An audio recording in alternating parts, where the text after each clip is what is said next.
I upload daily NBA videos on this channel, so if that is something that interests you, then subscribe. Also drop a like on this video. It only takes 1 second and it makes a massive difference. Also real quick, new episode of my NBA series is out now, and if you have not watched it already, please be sure to do that. And if you have not watched the series already, please be sure to do that.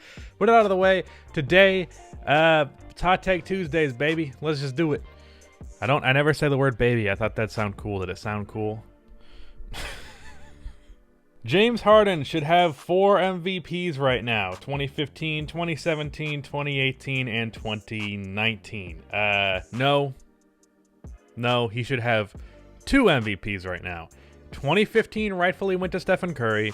2019 rightfully went to Giannis. Both of those, I am fully on the side that James Harden did not deserve those MVPs.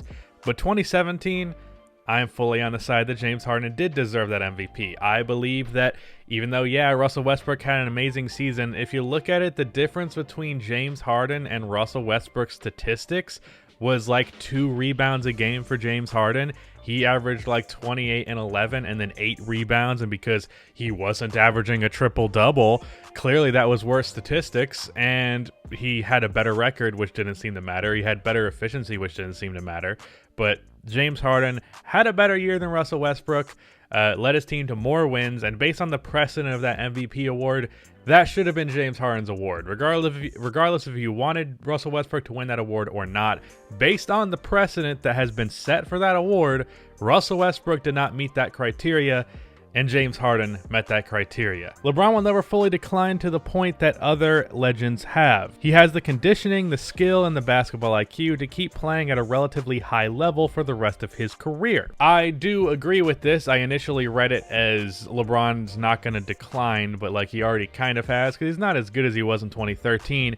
But I do agree that we're never going to see like role player LeBron James. Like, it's not going to be like Vince Carter in his 40s. He's still going to be a all-star. I think LeBron is going to be an all-star player until he retires. Not like a pity vote or it's the last year of their career vote like with Kobe. It's going to be like, this guy is a legitimate all-star caliber guy for every year of his career besides for his rookie year.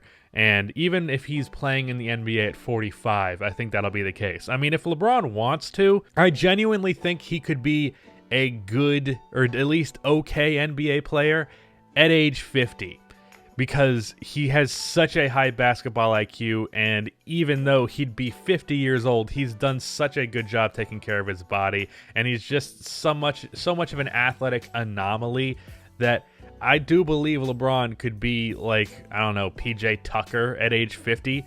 I don't think he should do that. I think he should retire when he's still an all-star caliber guy. But if he really wanted to, he could be a 50-year-old who's good in the NBA. He's just like that. I mean, Michael Jordan could have been like a 10-point-per-game guy off of the bench and be like a scoring option at 50. So it's not just a LeBron thing, but there are some players that they could be really good at that age. They just step out before they're not that good because they don't want to be that. They don't want to acknowledge a decline or whatever. So yeah, LeBron is not going to be bad at any point in the rest of his career. He's not going to be just okay at any point in the rest of his career unless he just decides he's going to play till he's 50. Trae Young could win the MVP this year. I agree. I've even tweeted that if the season stopped right now, like 5 or 6 games into it, Trae Young would be the MVP. Of course, that's not how it works.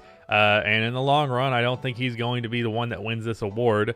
But right now, Trae Young is the best player in the NBA, leading, and not really, but like he's had the best season thus far, also leading his team to the best record.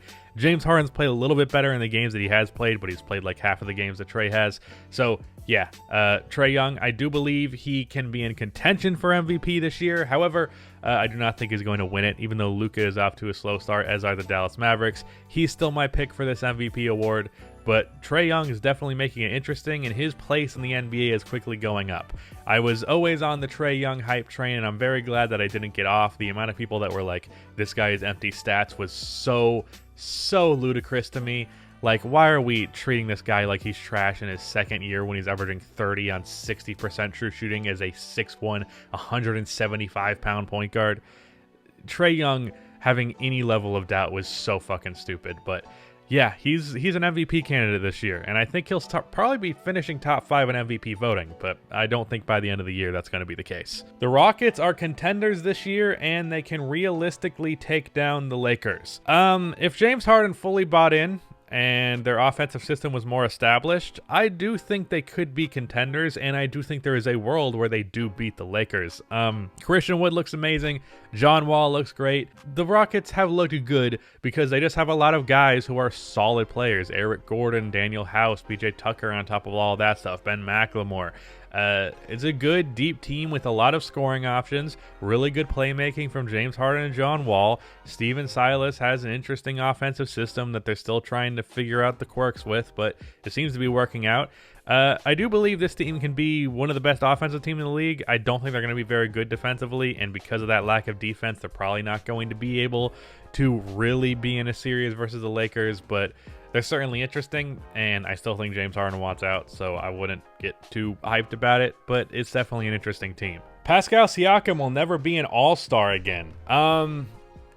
That's a bit of a stretch. I have been on the Pascal is overhyped train for a good bit now, and looking like I was right on that one. He's really struggled to start this season, but also I don't think the guy is normally a 16 points on like 40-20 splits. He's better than how he's been playing, especially on the defensive end. He's also struggled there. I think Pascal Siakam is going to still be a decently efficient 20 points per game. He probably won't make an all-star team this year because the Raptors, I think their struggles are kind of going to be a longer-term thing. So, yeah, I think it's possible he makes an all-star team again, but I don't think there's anyone that is like as high on Pascal as they were a couple of months ago. Giannis's defense is overrated. No. Jaylen Brown is the best player on the Celtics right now. I chose this one specifically because in the replies to this tweet, there were so fucking many Jaylen Brown is better than Jason Tatum takes, and it was driving me insane. This take right here, Jaylen Brown is the best player on the Celtics right now? Yes, right now, Jaylen Brown has been the best player on the Celtics. But just because Jason is struggling a little bit early, and there's too many J's on this fucking team. Jaylen is playing fantastic, to like ridiculously good, does not mean that this just established that Jaylen Brown is better than Jason Tatum. It's like 6 games. Not even that, I don't think. It might be 5. Just calm down. Just calm down. I do believe that Jaylen Brown is taking a leap. I think he's awesome.